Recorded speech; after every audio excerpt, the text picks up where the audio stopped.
Bonjour et bienvenue sur KTV pour votre temps de parole ce matin consacré à un problème que l'on voit, ces véhicules abandonnés au bord de la route, on en voit beaucoup. On va parler des VHU ce matin avec Anne-Constance Organa. Bonjour. Bonjour Léo. Bienvenue. Merci. Alors, la question qu'on peut se poser, pourquoi autant de VHU qui sont au bord de nos routes ?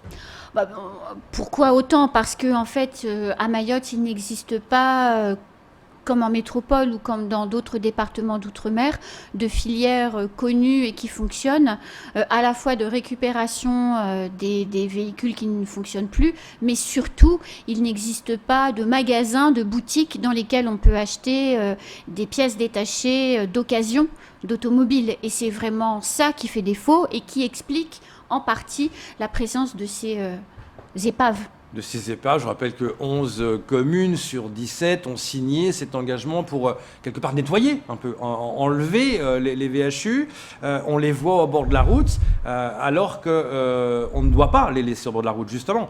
Ça pose un sacré problème à Mayotte. Alors les véhicules hors d'usage sont remplis de déchets dangereux, l'huile, l'essence quand il en reste, l'ensemble des fluides, le liquide de refroidissement, le lave-vitre, les fluides frigorigènes de climatisation qui sont hautement polluants pour les sols et pour l'eau. Donc le véhicule hors d'usage est considéré au sens de la réglementation comme un déchet dangereux. Donc tout propriétaire qui abandonne son VHU au bord de la route est en infraction et il est passible d'une amende de 1 500 €. Pour abandon de déchets dangereux sur le bord de la route. Autre déchets dangereux à l'intérieur des VHU, vous avez les batteries. Dans les batteries, il y a du plomb. Le plomb donne le saturnisme. Certains cas de saturnisme ont été détectés déjà dans le centre de l'île. Donc, c'est pas anodin de laisser son VHU au bord de la route, à la fois pour l'environnement, à la fois pour la santé publique et aussi tout simplement dans une perspective de développement. On parle de projets gaziers, on parle de tourisme. Excusez-moi, mais c'est peut-être du tourisme que d'aller visiter ce genre de site. Entassé au bord de la route. C'est épouvantable. Et quand vous allez aujourd'hui au carrefour de Tsararano, c'est une catastrophe, quoi. Alors, Bora, une question à vous poser. Anne-Constance Organa, ma question est simple. Pourquoi aujourd'hui il y a encore des mairies qui ont du mal aujourd'hui à rentrer dans le dispositif? C'est plus tout à fait exact. Je pense que c'est une question de temps maintenant. Il y a eu un changement d'exécutif là récemment. Il y a eu le confinement. Ça n'a pas été une priorité pour les collectivités, mais 11 sur 17 sont déjà adhérentes, c'est-à-dire avec une convention signée. Il y a 3 autres conventions qui sont en cours de signature. Donc je pense que d'ici la fin de l'année, toutes les collectivités devraient être adhérentes du plan VHU de Romcom. Donc la question, elle se situe plus au niveau des collectivités. Après, il y aura la difficulté de mettre en œuvre la procédure, mais c'est encore autre chose. Ce qu'on oublie souvent de dire, c'est que ces véhicules-là, ces épaves, ces objets, c'est même plus des VHU, enfin, c'est plus rien, quoi. C'est des trucs, des objets, sont là parce que quelqu'un les y a mis. Et le message à passer, c'est de faire prendre conscience aux habitants de l'île qui sont responsables de ça. Alors, ça peut être des garages, des garagistes, ça peut être aussi des particuliers, du risque qu'ils font prendre à l'environnement. L'eau peut être, avec l'huile de moteur, l'eau est polluée, elle met 50 ans naturellement à se dépolluer quand de l'huile de moteur l'a contaminée. Ce sont des conséquences pour nous-mêmes et puis également pour nos enfants. C'est vraiment ce message à faire passer. Si les collectivités sont en train d'adhérer, donc je pense sans trop me tromper que d'ici la fin de l'année, elles seront toutes adhérentes. L'association AMEDA a travaillé depuis 1 an et demi à mettre en place le cadre réglementaire légal pour qu'à Mayotte, tout se passe suivant les règles du jeu, comme partout en France. Oui. Cette procédure, elle tourne maintenant. À peu près 500 VHU ont été, depuis la mise en place du dispositif, collectés, dépollués, recyclés, et fichier national des immatriculations mis à jour. Donc la procédure, elle a été faite totalement correctement.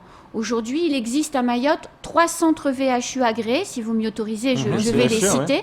Dans ces 3 établissements, n'importe quel habitant de Mayotte qui dispose d'un titre de propriété pour un véhicule peut se présenter dans l'un de ces 3 sites avec la carte grise du véhicule et dire à cette personne, tenez, je n'en veux plus. Si le véhicule roule ou qu'il est entier, les gérants de ces 3 établissements sont obligés de reprendre ce véhicule gratuitement. Si ce n'est pas le cas, ils peuvent contacter l'association Ameda. Je récupérerai le message et je me ferai un plaisir de faire en sorte que leur véhicule soit récupéré gratuitement. Ces 3 sites sont Carcasse Auto à Magicavo, Van Auto à Passaminti et Casapiès Auto à Msapéré. Alors, Anne, on sait que par exemple, il y a des véhicules qui ont été volés ou brûlés, donc on les retrouve calcinés, abandonnés en dehors du village. Comment est-ce que là, dans l'endroit où ce véhicule a été abandonné, est-ce que c'est la commune qui doit intervenir? Parce que si on n'arrive pas à retrouver facilement, par exemple, le propriétaire, comment on fait? Est-ce que c'est la commune ou est-ce que c'est... Dans 95% des cas, même avec un véhicule incendié, on retrouve le propriétaire. Donc celui qui croit qu'en mettant le feu à son véhicule, il va s'en débarrasser, il se trompe. Dans 95% des cas, on le retrouve. Au début, quand j'ai commencé à faire ce travail, j'avais la même remarque que vous. Et j'ai été formée par les constructeurs automobiles, tête dans les châssis, pour retrouver les numéros. Le numéro de châssis, il est gravé dans le... Et à plusieurs endroits, et quand bien même le véhicule brûle, on retrouve le numéro de châssis. Donc il n'y a aucune raison qu'on ne le retrouve pas. La difficulté à Mayotte, c'est que le répertoire des immatriculations n'est pas à jour. Et la réglementation est claire là-dessus. C'est le dernier propriétaire déclaré qui est responsable. Autrement dit, Camar, vous êtes propriétaire d'un véhicule que vous vendez à quelqu'un, qui le revend à quelqu'un et qui, 2 ans après, il met le feu au coin de sa rue.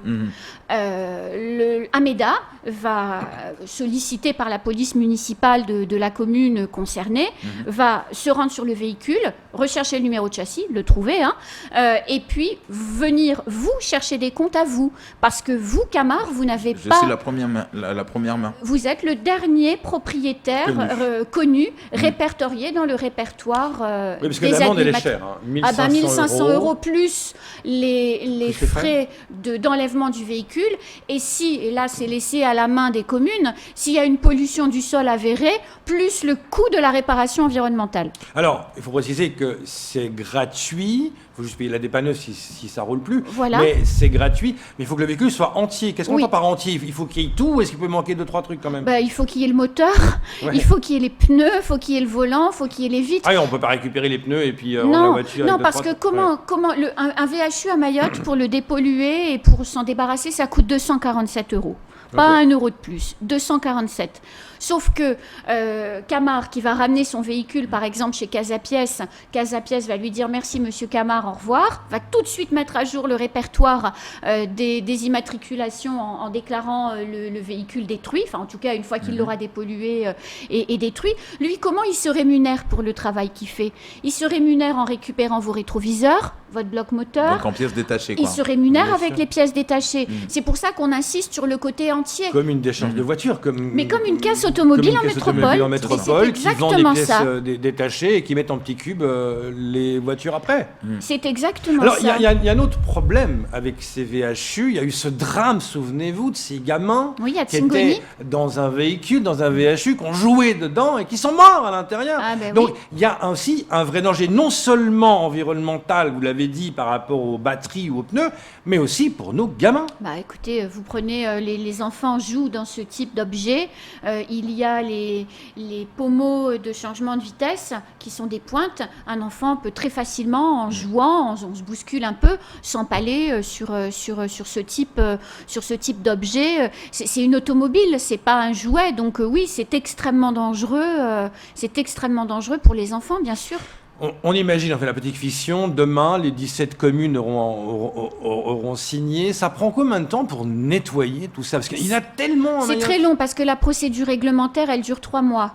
Okay. Avant de pouvoir enlever. Pourquoi? Parce que le véhicule, le rouge, là, il appartient à quelqu'un. Quand bien même on voit bien qu'il ne roulera plus jamais, il est la propriété de quelqu'un. Il y a toute une démarche juridique et administrative jusqu'au procureur de la République pour demander à ce que le propriétaire soit dessaisi de sa propriété, de manière à ce que le maire de la commune, muni de son pouvoir de police, puisse récupérer la propriété dans la perspective de faire détruire le véhicule. Et ça prend peu ou prou 3 mois. Donc il y a 3 mois de procédure et après, on peut les enlever. Est-ce qu'on sait plus ou moins En théorie, parce que je me rends compte à l'usage, ça fait 1 an et demi qu'on le fait, Ouais. qu'on a un problème de collecte et que j'ai de grosses difficultés à envoyer des camions de collecte aussi fréquemment et aussi souvent que je le voudrais, parce que bah voilà, on collecte 10 véhicules par jour en moyenne, pas plus quand on a un énorme camion avec de 12 tonnes, avec un grappin dans lequel on peut mettre plusieurs automobiles. Est-ce qu'on sait combien de VHU sont actuellement à Mayotte? Selon les calculs des constructeurs automobiles, on pourrait collecter à Mayotte par an 1400 VHU. Ok, mais combien il y en a aujourd'hui qui sont au bord En de la route? stock, Est-ce qu'on sait? on ne sait pas. On ne sait pas. Ce que je sais, Plus ou puisque hier la convention, vous le disiez tout à l'heure, a été signée Oui. avec Mamoudzou, pendant le confinement et dans la période de dingue, où effectivement le VHU était particulièrement ciblé comme possible gîte larvaire, Ouais.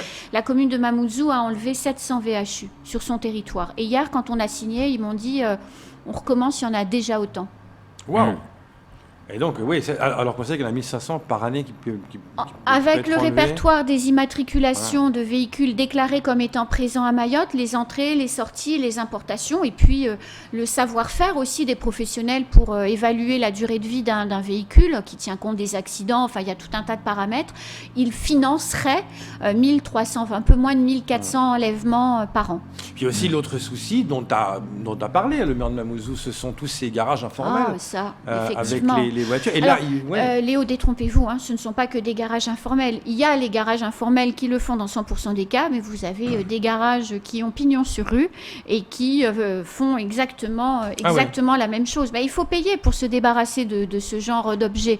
vous avez, pourtant, on a l'impression qu'on ne paye pas quand on met dans ces Quand on 300. est un particulier... Ah, d'accord, mais quand on est un garagiste, on doit payer. Bah, c'est votre activité, Ok. Léo. Regardez, quelqu'un qui fait des travaux publics dans un... Voilà, votre chalet très joli.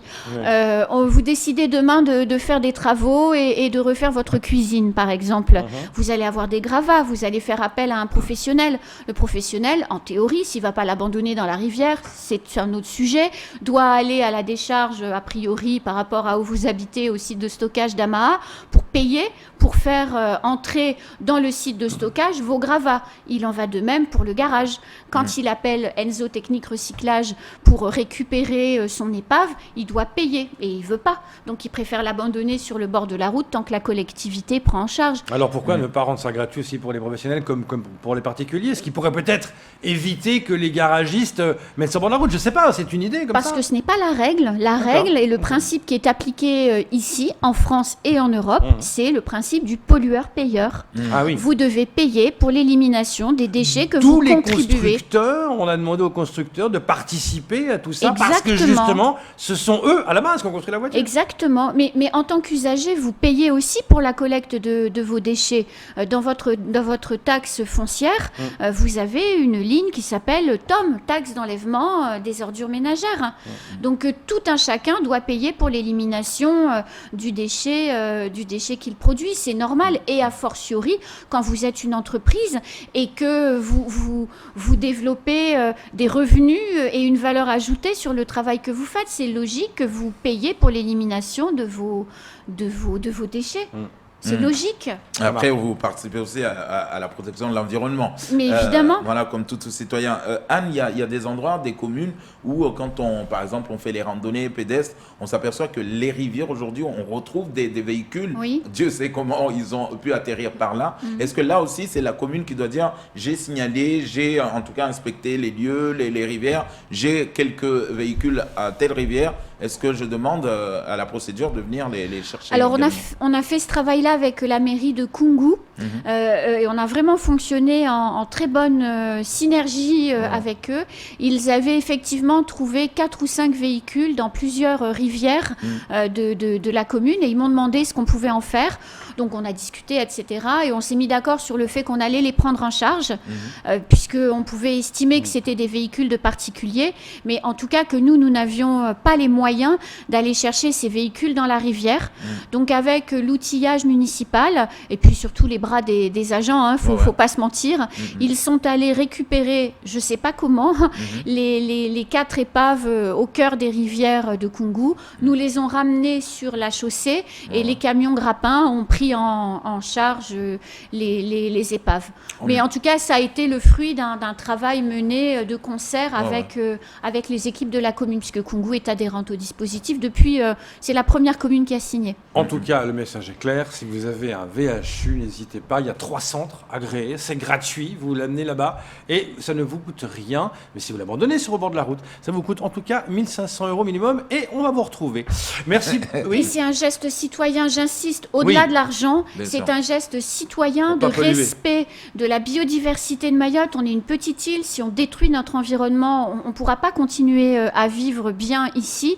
Donc c'est un geste pour respecter l'environnement et c'est un geste pour respecter la santé publique. Les enfants sont nombreux, ils jouent dans la nature, il faut également les protéger. J'en appelle vraiment à la responsabilité de chacun. Le message est passé, le message est clair. Merci Anne Organa d'être venue ce matin. Merci Léonard Rodier. C'est tout pour ce temps de parole.